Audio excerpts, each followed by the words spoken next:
अम्बत्वा मनुसंदधामि भगवद्गीते भवद्वेषिणीम् नमोऽस्तु देव्यासविशालबुद्धे पुल्लारविन्दायतपत्रनेत्रम् येन त्वया भारततैलपूर्णः प्रज्वालितो ज्ञानमयप्रदीपः नारायणं नमस्कृत्यं नरं चैव नरोत्तमं देवीं सरस्वतीं व्यासं ततो जयमुदीरये।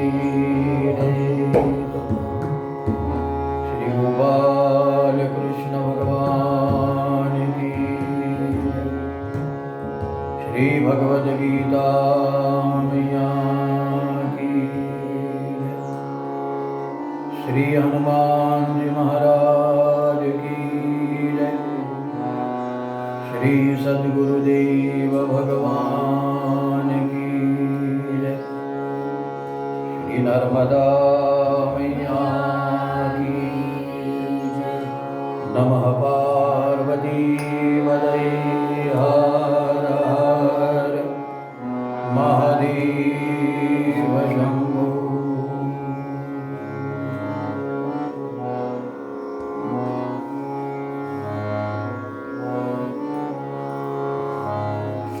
क्षेत्र क्षेत्रज्ञयोरेवम्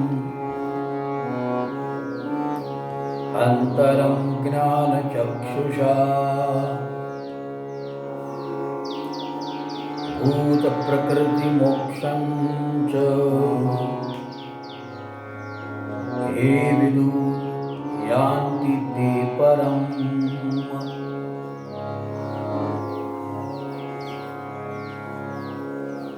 श्री भगवान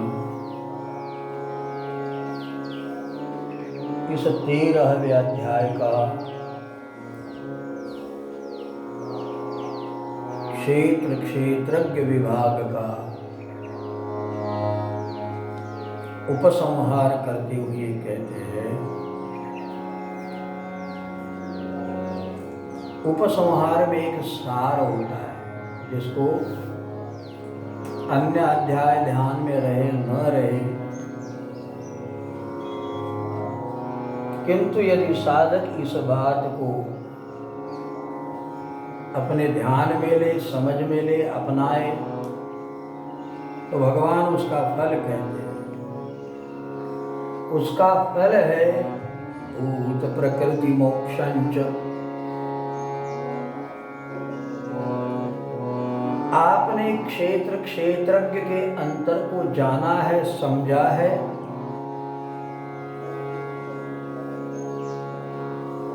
इस बात का परिलक्षण यह है कि जो भूत प्रकृति से मोक्ष पाए, जितने दिखाई दे रहे किसी के प्रति ममता अहंता ये दोनों नहीं होती, बल्कि समता ही उसके मन अंतःकरण में स्थापित हुई होती है। ममता और अहंता को स्थान नहीं होता। ममता यानी कि ये मैंने किया है, ये मेरा है, और अहंता यानी मेरे द्वारा हुआ है। मैंने किया ये अहंता है और मेरा है ये ममता है। ये दोनों भाव जब साधक की चित्तवृत्ति से निकल जाए, जाने कि ये सब प्रारब्ध वश है, जाने कि प्रकृति परवश है, तो भगवान एक वाक्य में कहते हैं जो इस जीव भूता प्रकृति से मुक्त हो गया। तो समझना, ते विदु भूत प्रकृति मोक्षम च ए, जो इसके मोक्ष पा लेता है ते विदुर, जो इसको जान लेता है, इससे मोक्ष प्राप्त कर लेता है, तो ऐसा साधक यान्ति ते परम,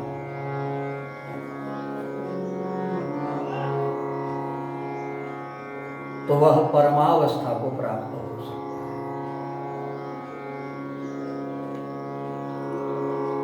अब ऐसा कौन यहां है जिसको जीव भूता प्रकृति ने बांधा नहीं है? नारी नयन सर जाहि न लागा,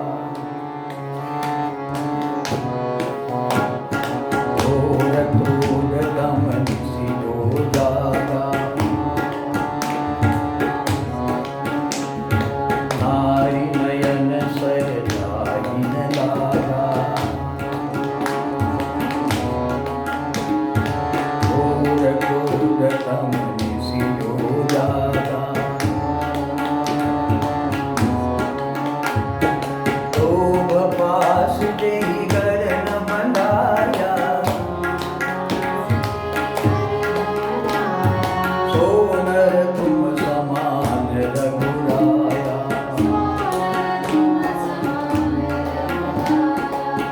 ऐसा कौन है प्रभु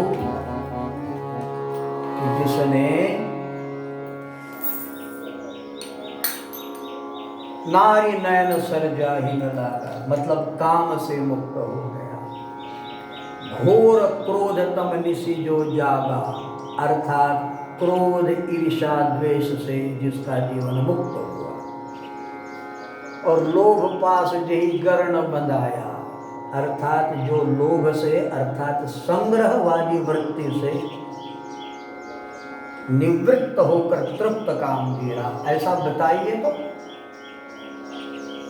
वचन किसके? सुग्रीव जी के और राम जी के प्रति। और जो ऐसा हो जाए, सिर्फ 3 से मुक्त हो जाए, कामना, ईर्ष्या द्वेष भावना और संग्रह वृत्ति से, तो भगवान सो नर तुम समान रघुराय, फिर आप ही वह हो गए, कोई फर्क नहीं। इसी की पुष्टि करते हुए गीता जी में भगवान अर्जुन के प्रति कहते हैं 16वें अध्याय में,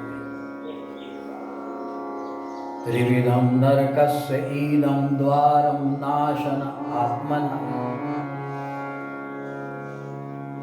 अपनी आत्मा को, आत्म ऊर्जा को, आत्म तत्व को, अपने साक्षात्कार को, अपने अधिकार को नाश करने वाले ये 3 हमारे भीतर है। द्वारम नाशन आत्मना, और क्या है भाई 3? तो भगवान के वचन है, काम क्रोध तथा लोभ तस्मात् एतत्त्रयं त्यजेत्, एतैर्विमुक्तः कौन्तेय तमोद्वारे स्त्रीभिर्नर आचरत्यात्मनः श्रेयस्ततयाति। अब बात तो ध्यान में, कई बार सुनी हुई बात सिर्फ हमने छुआ नहीं दी। बात क्या है? काम क्रोध लोभ। काम क्या है? मात्र स्त्री जन्य ही नहीं, अनंत कामनाएं, कामनाएं ही काम है। ऐसा कौन है कि जो अपने छोटी सी जिंदगी में तृप्त है? और मुझे ये तो बताइए कि आपको क्या चाहिए? इतना चाहिए कि इंद्रपद मिल जाए तो ब्रह्मपद चाहिए। भगवान ने कितना दिया है यह नहीं देखते, भगवान ने क्या नहीं दिया इसी और हमारा दृष्टिपात होता है। तो ये कामना किसमें नहीं है? और जो पुरुष कामना शून्य हो, जरा देखिए तो उसको कोई जरूरत नहीं है।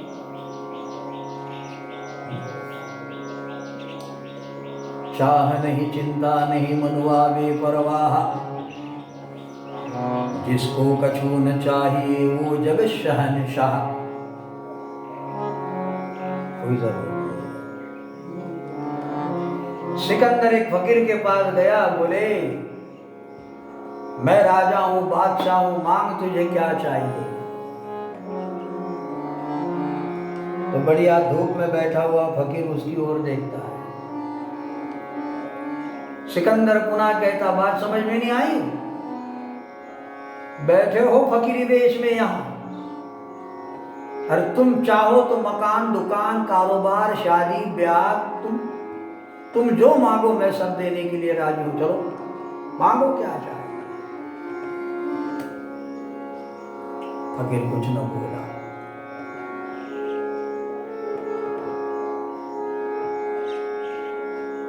सिकंदर पुनः पूछने लगा, मेरी बात ध्यान में नहीं आई? अरे मांगो, मैं शहंशाह हूं, मैं सर्वजीत हूं, तुम मांगो तो मैं दूं। तो फकीर चीर कर बोला, प्यारे हट, धूप काय को रोक रहा? बढ़िया ये शीत में मैं धूप को ले रहा था, निसर्ग में जी रहा था, तू सामने खड़ा क्यों है? चला। तो सिकंदर भी दब गया। उसको लगा कि शायद सिकंदर तो यही है कि जिसको कछु न चाहिए वह जग शहंशाह, जिसको किसी की कोई जरूरत नहीं। तमन्नाओं ने हमारी हमको अंधा कर दिया, वरना हम खुद खुदा होते। आशाओं ने, कामनाओं ने, इच्छाओं ने हमें कहीं का नहीं रखा। काया हुई बुद्धि मगर आशा न हुई बुद्धि। तो भगवान कहते, भाई ये काम, ये कामना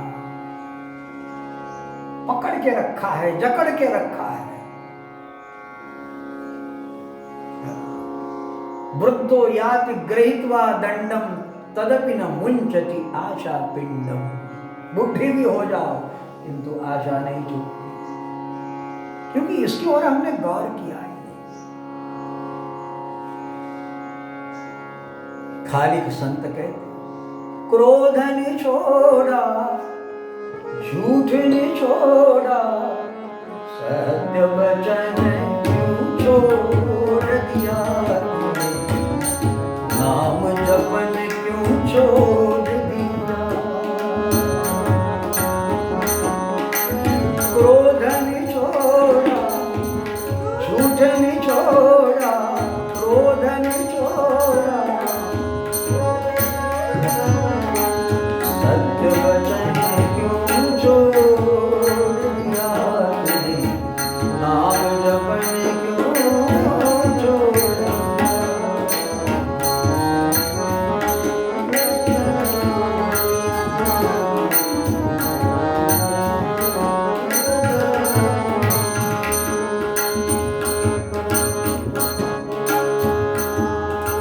खालिक एक भगवान भरोस, खालिक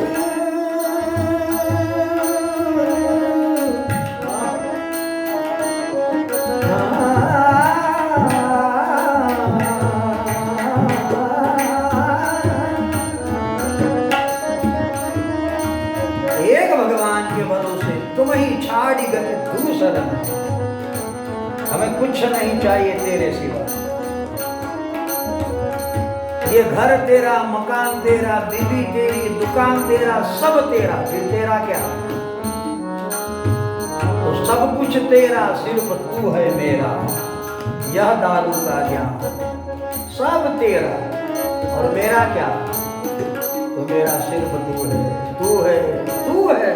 तू मुझे चाह न चाह, लेकिन मैं तुझे चाहता हूं। मेरी जरूरत है कि तू मेरा है।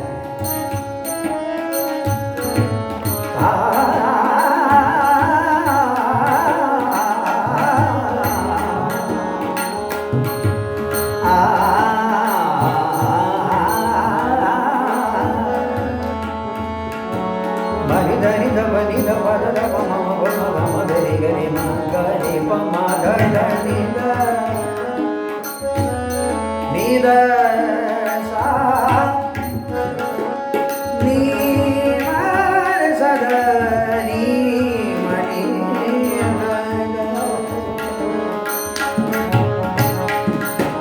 खालिक एक भगवान भरोसे,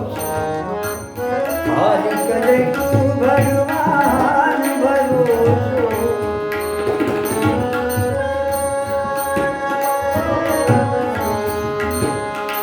तन मन धन क्यों ना, तन मन धन क्यों ना, तन मन धन वो छोड़ना चाहिए उसे नहीं। तन मन धन क्यों ना छोड़ दिया, नाम जपने क्यों छोड़ दिया। क्रोध नहीं छोड़ा, क्रोध नहीं छोड़ा, झूठ नहीं छोड़ा, क्रोध नहीं छोड़ा, झूठ नहीं छोड़ा, सत्य भजन क्यों छोड़ दिया, नाम जपने क्यों छोड़ दिया, नाम जपने क्यों, नाम जपने क्यों, नाम जपने क्यों छोड़ दिया। और ये विडंबना इसी जन्म की नहीं, जन्म जन्म से हम काम क्रोध लोभ से जकड़े हुए, अनंत कामना, अनेक चित्त विभ्रांता, मोहजाल समावृता, प्रसक्ता काम भोगेषु, अंततः पतंती नरके अशुचौ। ऐसा अपवित्र जीव नरक को जाता है। कामनाओं ने हमें भटकाया, बहुत त्रासदी दी, ईर्ष्या ने हमको चलाया, लोभ ने हमें कई बार अपमानित किया। और जरूरी नहीं है इन तीनों की, पर्याप्त है भगवान ने, ठाकुर जी ने जो दिया। ये कुत्ता भी आत्महत्या नहीं करता कि हमको खाने को नहीं मिल रहा चलो आत्महत्या कर दो, बड़ी आनंद से रहता है। और ये आदमी को क्या हो गया पता नहीं, बढ़िया कर्जा कर लेता, ऋण कर लेता और फिर कहते क्या तो भाई आत्महत्या कर। ये सब काम क्रोध लोभ के जकड़े हैं। विभीषण जी कहते काम क्रोध मद लोभ सब नाथ नरक के पंथ, काम क्रोध सब, काम क्रोध मद लोभ सब नाथ नरक के पंथ।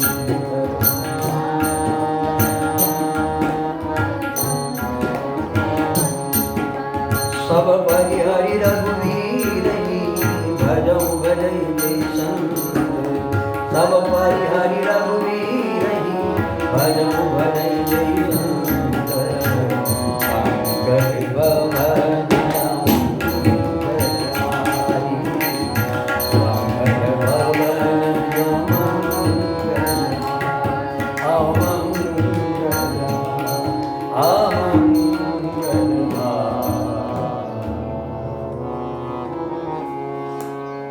पंकज ये सब नरकगामी है। और आप कहेंगे भाई नरक कब भोगना पड़ता? मरने के बाद ना, जीते जी नरक है। कामी व्यक्ति अशांत होता है, क्रोधी ईर्ष्यालु व्यक्ति निरंतर जलता है, लोभी व्यक्ति कभी अघाता ही नहीं, तृप्त होता ही नहीं। मुझे बताओ तो ये कोई जीना है? जीते जी जो नर्क को भुगत रहा है। तो भगवान कहते हैं भाई भूत प्रकृति मोक्षम च, इस जीव भूता प्रकृति भूता प्रक्रिया से जो मुक्त हो गया और इनके प्रति के काम क्रोध लोभ बस हो गया, इसी को भगवान ने गीता में कहा राक्षसी आसुरी मोहिनी च एव प्रकृति स्वीकार। कितनी है क्या इसके पहले की आगाही? राक्षसी आसुरी प्रकृति च एव मोहिनी स्वीकार। गीता में बहुत सुंदर है। उसके पहले आया है कि इसी के द्वारा जीव बंधा है। उसके बाद अर्धारी में आता है कि राक्षसी आसुरी चैव प्रकृति मोहिनी श्रीता। सारे बंधे हैं, सारे बंधे हैं। ऐसा कोई नहीं जो तृप्त है, ऐसा कोई नहीं कि जो ईर्ष्या नहीं करता, ऐसा कोई नहीं है कि जिसको संग्रह का लोभी न हो, ऐसा कोई नहीं है। कल की तो चिंता करके रखते हो ना, हो गया वो। कुछ तो आपके मनो प्रतिकूल होता है ना, हो गई ईर्ष्या। कुछ तो इच्छा है ना, बस जकड़े हो पकड़े हो। मैं बताऊं, चाहे जितने आश्रम में रहो या भजन करो, किंतु अंततः विजय माया की होती गई है। लेकिन जो अलर्टनेस, जो सावधान रहा, इसलिए भगवत गीता के 12वें अध्याय में कहा है, शुचिर दक्ष, बड़े दक्ष रहो। दक्ष किससे रहे कि बस भगवत भाव से हम वंचित न हो।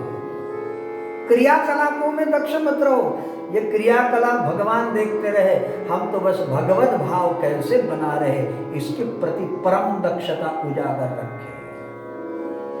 तो भगवान कहते भूत प्रकृति मोक्षम च, जो अहंता महंता से मुक्त हो गया है, अहंता और ममता, जिसमें मैंने किया ये भाव नहीं, और जिसमें मेरा है यह भाव है किसका? जैसे ठाकुर जी की इच्छा, भगवान की इच्छा से सब हो रहा है, और जैसे भगवान बल देते, बुद्धि देते, हो रहा है। इसको शब्दों में मत कहना, शब्दों में कहने वाले बहुत होशियार लोग होते हैं, बड़े चतुरे होते हैं, ज्यादा झुकने वाले भी दगेबाज होते हैं। मीठा बोल और झुकती सलामी, ये सब दगलबाजों की निशानी। शब्दों से बिगाड़ो नहीं, बल्कि अपने मन को हमें दीक्षित करना है। शिक्षित नहीं, दीक्षित करना है। शिक्षित तो बहुत हो, आप बढ़िया प्रवचन दे सकते, किंतु नायम आत्मा प्रवचनीन लब्ध। हमारा मन शिक्षित है, अब दीक्षित करें। हमारा एक ही चेला हो जिसका नाम है मन, और उसी मन को हम बार बार समझाएं। तुलसीदास जी अपने मन को समझाते हैं, तुलसीदास सठ ताहि भज शाली कपट जंजा। सठ का तुलसीदास ने अपने मन को मूढ़ कहा। मूढ़, ये सारे जंजाल को छोड़कर राम जी को क्यों नहीं बचता? हम कहेंगे अपने आप को मूर्ख, ये तो तुलसीदास जी कह सकते, कबीर कह सकते। कबीर कहते बुरा जो देखन मैं गया तो बुरा ने मिलिया कोई, लेकिन जो तन देखा आपना तो मुझसा बुरा न कोई।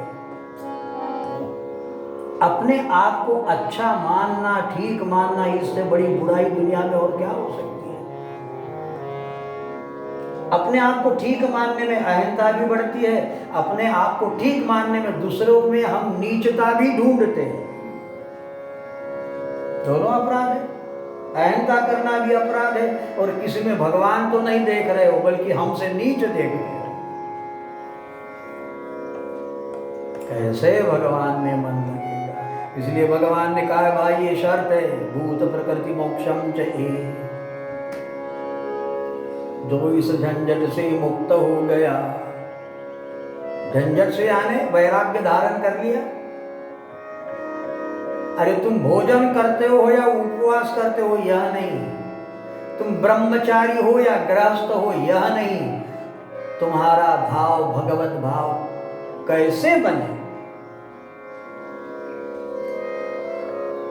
तुकामणी इथे भजन प्रमाण काय थोरपण जाळावे ते। भजन कितना करते हो, भगवत भाव में कितना रहते हो? अब तुम गृहस्थी हो या सन्यासी हो, ये तुम्हारा लुकआउट है भाई। तुम बड़े उपवास कर रहे हो या बहुत खा रहे हो, ये तुम्हारा लुकआउट है, इससे कोई मतलब नहीं है। सन्यासी बहुत श्रेष्ठ नहीं हो जाता, और गृहस्थी कोई कनिष्ठ हो जाता, ऐसे नहीं है। श्रेष्ठ तो वह हो जाता है कि जिसका मन भगवान के सिवा कहीं अन्यत्र लगता ही नहीं। कह हनुमंत विपति प्रभु सोई, हनुमंत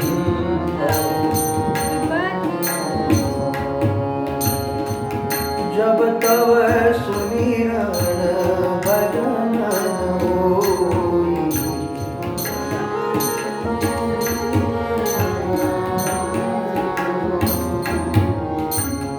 जब तब सुमिरन भजन होई, जब तब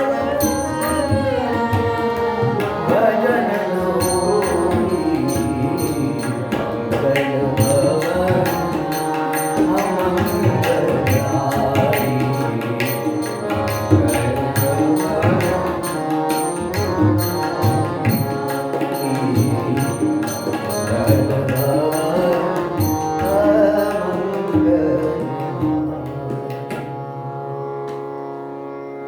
विपत्ति तो वह है कि भगवान का भजन।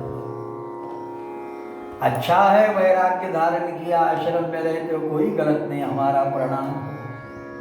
लेकिन बार बार यही दक्षता हो कि हमारा चित्त यदि आए हो अखाड़े में तो अब भगवान के बिना न रहे, भगवत भाव निरंतर बना रहे।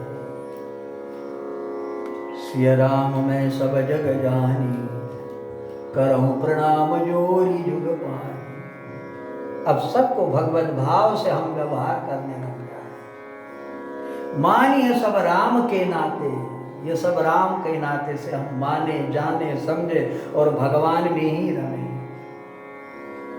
भगवान की भक्ति करे, भगवान की मानसिक उपासना करे, भगवान से शारीरिक, भगवान से मानसिक और भगवान से वाचिक, तीनों ढंग से मनसा वचसा कर्मणा हम भगवान से जुड़े रहे। श्री रामचंद्र चरणों मनसा स्मरामि, श्री रामचंद्र चरणों वचसा गृह्णामि, श्री रामचंद्र चरणों शिरसा नमामि, श्री रामचंद्र चरणों शरणं प्रपद्ये। श्री राम जी के चरणों में हम मन से जुड़े, वचन से उसे ग्रहण करें, वचसा गृह्णामि, और काया से निरंतर उसके सामने शीश झुकाते रहे। अब ये मात्र मूर्ति के सामने नहीं, क्योंकि भगवान ने कहा है कि क्षेत्रज्ञ रूप से मैं ही सर्वत्र यदि विद्यमान हूं तो मेरे भगवान, मेरे परमात्मा ठाकुर जी सब में है। ऐसा जानकर भूत प्रकृति मोक्षम चाहिए,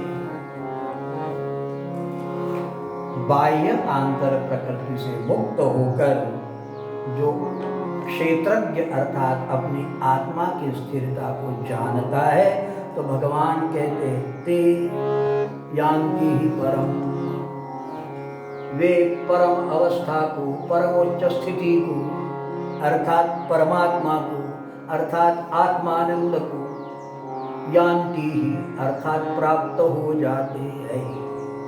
हो गया। अब यह हो गई नीचे की अर्धांगिनी। क्या है कि जो भूत प्रकृति से छूट गया वह परम पद को पा जाएगा। अब ऊपर की अर्धाली, इस 34वें श्लोक की ऊपर की अर्धाली क्या कहना चाहती है? क्षेत्र क्षेत्रज्ञयोरेव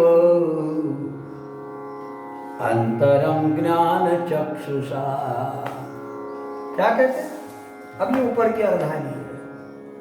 क्षेत्र क्षेत्रज्ञयोरेव, भाई अभी तक हमने क्या सुनाया आपको? क्षेत्र और क्षेत्र। यो एव अंतरम, क्योंकि हमने विभाग करके बताया, अब कई ढंग से बताया, तो इसके अंतर को जो जानता है। अब ये 34वां श्लोक है, अर्थात 33 श्लोक हमने सुने, अंतर समझ में आ गया? बिल्कुल समझ में आ गया। मैं आपसे पूछता हूं, बताओ क्षेत्र और क्षेत्र का अंतर बताओ। बोलो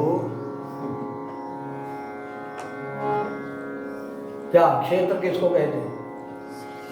बड़े से को शरीर को प्रकृति को। वाह वाह। क्षेत्रज्ञ किसे कहते हैं? प्रकृति और शरीर को जानने वाला। जानने वाला, शरीर प्रकृति को जानने वाला। हो गया, अंतर तो आपने कर लिया।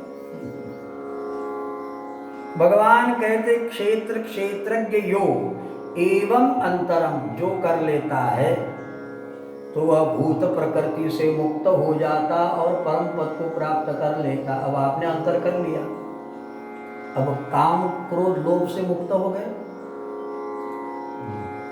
नहीं,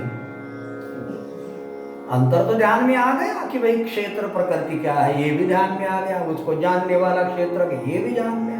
भगवान कहते जो इसके अंतर को जानता है तो वह इनसे मुक्त हो जाता और परम पद को प्राप्त करते। तो क्यों हम काम क्रोध लोभ से मुक्त नहीं हुए, इसकी वजह उसके आगे देखो क्या कहते, क्षेत्र क्षेत्रज्ञयोर एवं अंतरम। अंतर कैसे करो? ये वाणी से हमने अंतर किया। भगवान कहते ज्ञान चक्षुषा। इसका अंतर कैसे करो? वाणी से नहीं, अपने ज्ञान के चक्षु से करो। ले, हमने दो चक्षु देखे हैं भाई, जिसको चर्म चक्षु कहे कि तीसरा जुगाड़ कहाँ से लाया? दो से हम देखते हैं, हाँ ये फला है, ये ठिका है, ये ऐसा है, हाँ ये भी पता है ये सब क्षेत्र है, और इसको जानने वाला क्षेत्रज्ञ है। कहाँ है जानने वाला? ये जितना दिखाई दे रहा है ये सब प्रकृति है, क्षेत्र है, और इसको जो जानता है वह कौन है? क्षेत्रज्ञ है। अब ये तो क्षेत्र तो दिखाई दिया, वाह वाह वाह वाह, ये सारा क्षेत्र है, मेरे सहित क्षेत्र है। क्षेत्रज्ञ क्या है? जानने वाला। हम जान रहे हैं सब, बताओ ये कहाँ है, कैसा है ना? निरुत्तर। कैसे कहेंगे? क्यों निरुत्तर है? आप कहेंगे अरे भाई वो भीतर, वो दिखता थोड़ी है। भगवान कहते ज्ञान चक्षुषा दिखता है। जैसे प्रकृति को बाह्य चक्षु से देखा जाता है, ऐसे क्षेत्रज्ञ का साक्षात्कार अनुभूति आप ज्ञान चक्षु से करोगे। भगवान अब ये इतना बता दो कि ये ज्ञान चक्षु का ऑपरेशन कहाँ होता है, ये रहता कहाँ और ये कैसे प्राप्त होता, बताओ। हाँ, हमने सुना भाई वो ज्ञान चक्षु यहाँ भ्रुकुटी के मध्य में होता है। जैसे जैसे भगवान शंकर को ठीक, ये हाँ वही तो ज्ञान चक्षु है। अरे भाई वो तो भगवान शंकर को रहती है, लेकिन हमको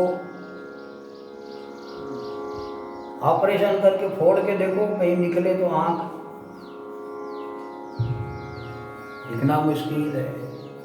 और ज्ञान चक्षु खोले बिना ये अंतर ध्यान में नहीं आएगा। चाहे जितना वाणी से बोलिए समझ में नहीं आएगा। कब समझ में आएगा? ज्ञान चक्षु जब खोलेंगे। अब ये ज्ञान चक्षु मामला है क्या? हे भगवान हमारा ज्ञान चक्षु खोल दो, कहो भगवान से। भगवान कहेंगे भाई मैं तो सबके खोल देता, तो फिर ये सारे ज्ञानी हो जाते तो संसार कैसे चलेगा? यही तो है कि दोनों क्रिकेट खेलो, कोई छक्का लगा कोई चौका लगा, आउट मत हो और विजयी हो जाओ। तुम बोल्ड होते हो घड़ी घड़ी और कहते कि हम जीतने के आसार। अरे वर्ल्ड कप तो उसको मिलेगा जो चौके छक्के लगाए और आउट न होवे। वाह वाह वाह वाह। और ये तो खेल है भाई भगवान का। भगवान कहेंगे तुम्हारे गिड़गिड़ाने से बात नहीं बनेगी। भगवान हमारे ज्ञान चक्षु खोल दो, ऐसा तो कोई भी कह देगा। खोलो। गढ़दार देवा सारे कहते हैं देहाची तिजोरी भक्तीचाच ठेवा गढ़दार देवा आता। कहाँ से भरेंगे? सारे कहते उघड़।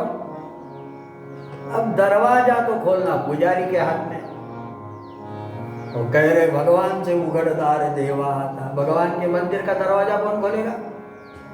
तो पुजारी के पास में जाकर बोलना चाहिए, उघड़दार पुजारी आता, तो शायद दरवाजा खुल जाए। भगवान इसका तरीका बताते, हमने कई बार सुना। देखो, चर्म चक्षु से जो दिखाई देता उसका स्वामी कौन है? बोलो। क्या बात है, कितना हमने सुना है गहराई से, यथार्थ जवाब है। ये चर्म चक्षु तो देख रहे, किंतु मन में यदि दूसरा विचार चल रहा तो ये चर्म चक्षु नहीं देखेंगे। हो गई बात? बस यही तो ज्ञान चक्षु की ओर चलने का सीधा तरीका फोकट में बता रहा हूं मैं, मुझे बता रहा हूं, मैं भी अपनाऊंगा, आप भी अपनाओ। तो निरंतर मन चलते रहता। मन नाम की इंद्रियां ऐसी, हमारे शरीर में दो इंद्रियां ऐसी, एक ब्रेन और दूसरा हार्ट, 24 घंटे चलता है, जिसमें हार्ट की क्रिया तो बिल्कुल चलती चलती रहती है। हो गया? लेकिन हार्ट रुक गया तो व्यक्ति मर गया। इसके बावजूद भी मन नहीं मरता। मन अवचेतन चित्त का स्वरूप धारण करके फिर भी बोलता है, फिर भी भोगता है, फिर भी योनि को प्राप्त होता है।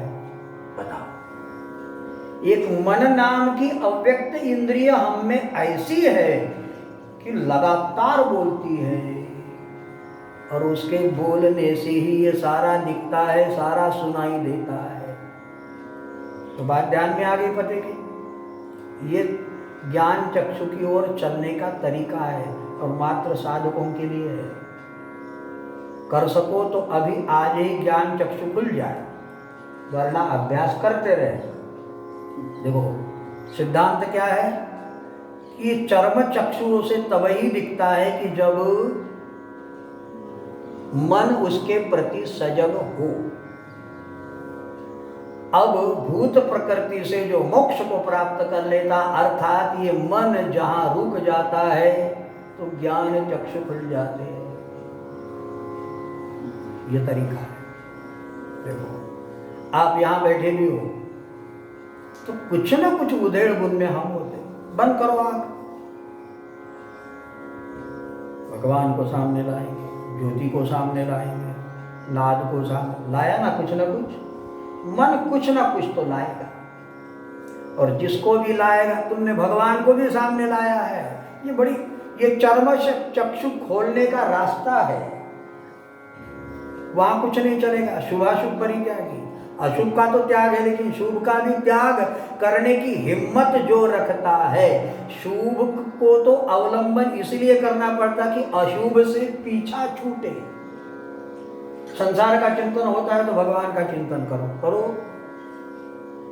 लेकिन ज्ञान चक्षु तब खुलेंगे जब मन अमन हो जाए, अर्थात मन अब कोई चिंतन नहीं कर रहा और होता है, ऐसी स्थिति आ जाएगी। जब चिंतन में आप रस लेना बंद कर दो, बस ऐसे बैठे हो, और बैठने के बाद में आप क्या सोच रहे हो, तो जवाब आना चाहिए कुछ नहीं। ये अभ्यास से सिद्ध होगा। अभ्यास वैराग्य तन्निरोध, अभ्यासेन तु कौन्तेय वैराग्येन च क्रियते। बाह्य व्यवहार से हम लोग ऐसे हो जाए कि इनके प्रति ममता न रहे तो हम वैरागी बन गए।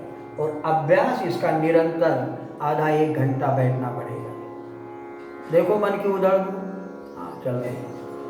अब कुछ क्षण के लिए उस उधेड़ बूंद में हम रस ना लें और शांत रहना सीखे। कोई आधे न स्वीकारे, शांत शांत शांत। अब धीरे धीरे शांति को भी छोड़ दो। ये बड़ी सूक्ष्म है। ये प्रतिदिन करने से बात ध्यान में आ जाएगी कि जब मन की सविकल्पता समाप्त हो जाती है, और समाप्त हो गई तीसरा नेत्र खुल गया। दूसरा वहाँ कोई ऑपरेशन की व्यवस्था नहीं है कि भाई ये ऐसी चीरफाड़ करके तीसरा नेत्र लग गया, लेकिन तरीका यह है कि चर्मचक्षु तब जब तक बलवान है तब तक ही ये भूत प्रकृति से मोक्ष नहीं हो सकता। और चर्मचक्षु बलवान क्यों है? क्योंकि मन की उलाहना उसके प्रति है, और मन धीरे धीरे यदि शांत हो गया तो ज्ञान चक्षु अनायास खुल जाएंगे। उसका परिलक्षण क्या है कि जब अचिंत्यता में हम पहुंच जाते, खबर नहीं क्या कर रहे थे, कुछ भी नहीं कर रहे थे, ना भगवान था, संसार तो कब का नहीं था, किंतु भगवान भी नहीं था, फिर क्या कर रहे थे? इसका लक्षण यह है कि तुम घंटों बैठ जाओगे तो तुम्हें लगेगा 1 सेकंड बैठा। कितना? क्योंकि काल की गिनती मन ही करता है। जब लगने लगे कि घंटों बीत गए और तुम्हें एक क्षण की भांति लगे, तुम्हें खबर ही ना चले, तब समझना कि अब हमारा पिंड इस मन से छूटा है और मन अमन में चला गया। तो भगवान कहते क्षेत्र क्षेत्रज्ञ का अंतर ज्ञान चक्षु से ही पता चलता है, और उसी से भूत प्रकृति से हम मुक्त होकर परम पद को प्राप्त कर लेते। विदुर्यांति ते परम। श्री गोपाल कृष्ण भगवान की जय। श्री भगवद गीता मैया की जय।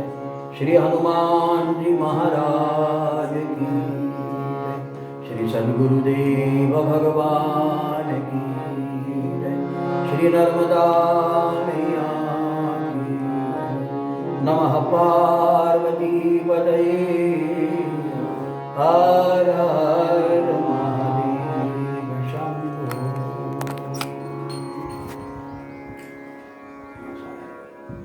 ओम तत्सदिति श्रीमद्भगवद्गीता उपनिषत्सु ब्रह्मविद्यायां योगशास्त्रे श्रीकृष्णार्जुन संवादे क्षेत्र क्षेत्रज्ञ विभाग योगो नाम त्रयोदशो अध्यायः। हरि ओम तत्सत्। हरि ओम तत्सत्। हरि ओम तत्सत्।